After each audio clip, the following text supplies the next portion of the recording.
Bismillah, Assalamualaikum warahmatullahi wabarakatuh. Yang saya hormati Bapak-bapak yang ada di depan, terutama Bapak Kiai Gus Baha. Perkenalkan, nama saya Imran, asal dari Poso, Sulawesi Tengah. Alhamdulillah, pada kesempatan hari ini kita diberikan nikmat oleh Allah untuk bisa bertemu dengan Bapak Kiai yang mungkin secara pribadi dan mewakili mungkin perasaan teman-teman semua di sini, ada kerinduan, keinginan untuk berjumpa langsung dengan Kiai, dan alhamdulillah terlaksana dengan berkat artinya dari Allah Subhanahu wa taala melalui bapak-bapak kita dari Densus bisa memfasilitasi.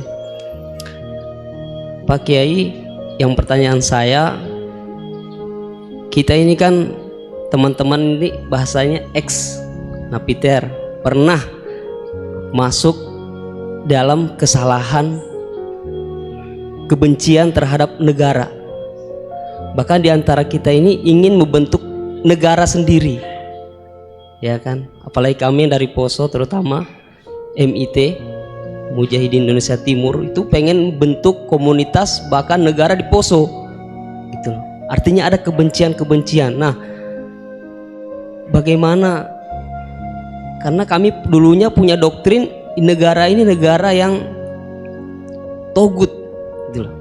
Negara kafir yang wajib untuk kita perangi, kita musuhi, dan orang-orang yang berkembang kita pokoknya kita basmi lah sampai tegak negara ini, negara Islam versi kami saat itu. Nah, mungkin ada pesan atau ujangan nasihat untuk kami ini untuk semakin kuat, ataupun ada kisah-kisah ataupun ayat-ayat yang menjelaskan bagaimana kita itu harus sungguh-sungguh mencintai negara kita yang kita cintai ini.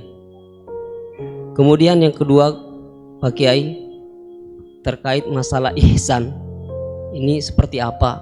Karena mahwal Islam, mahwal iman. Nah, ihsan ini kita mungkin yang belum terlalu kami pahami. Apa itu ihsan yang kata Nabi, anta'budullaha ka'annaka tarahu fa illam takun tarahu fa innahu yarak.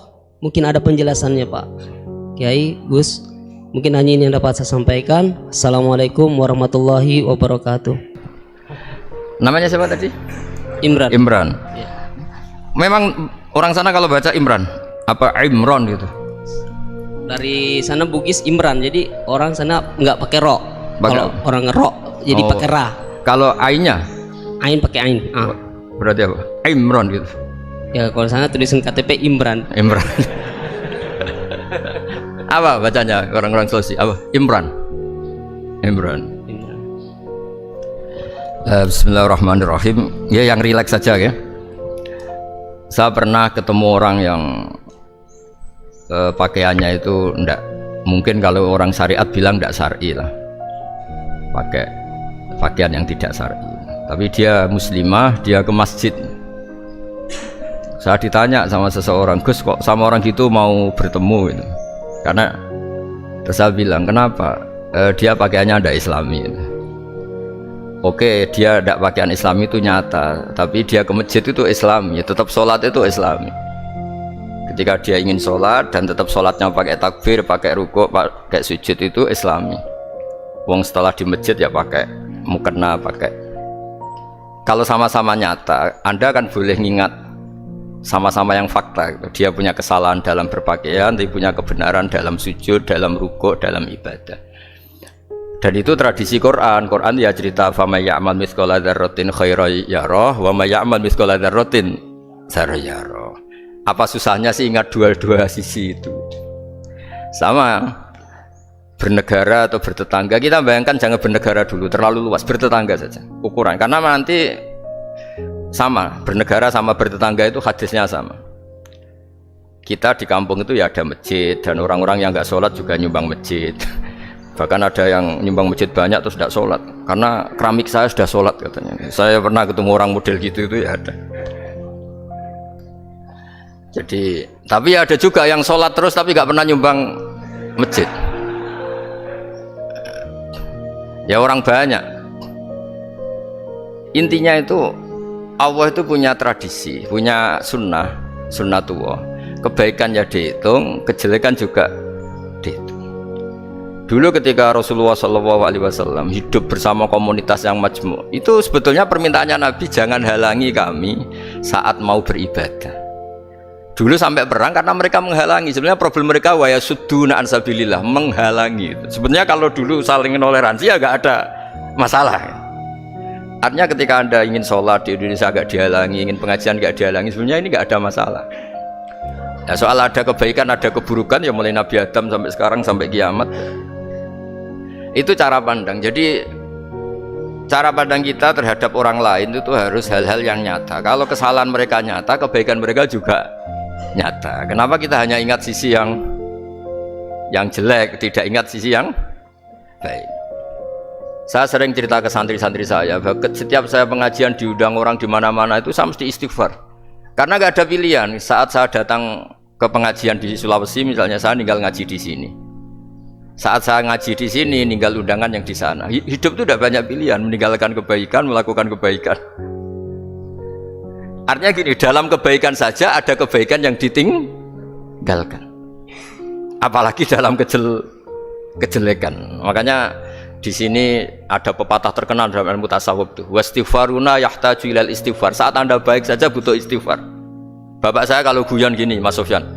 Ada imam istiqomah jadi imam masjid sampai tua sampai batuk-batuk. Itu bagus istiqomah. Tapi itu masalah kata bapak.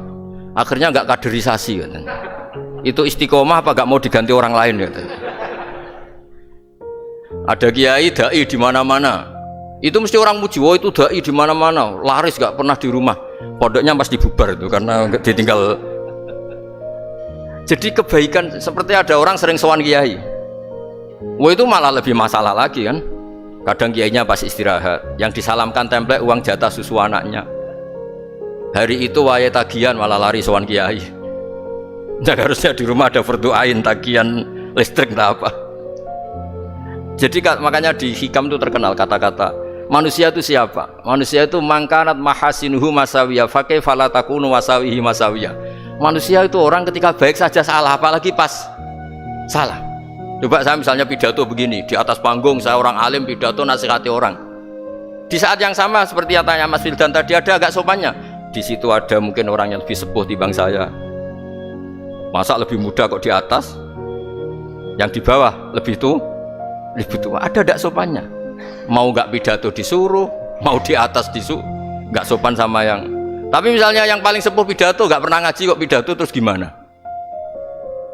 Artinya ketika kita baik saja ada salahnya, apalagi pas salah. Sebab itu ajaran Rasulullah itu suruh berdoa Rabbana dzolamna anfusana. Sebelum minta itu merasa ya Allah kita ini mendolimi diri kita sendiri. Karena dalam pilihan-pilihan itu pasti ada salahnya. Coba misalnya Anda bangun masjid habis 2 miliar, yang harusnya 1 miliar sudah jadi.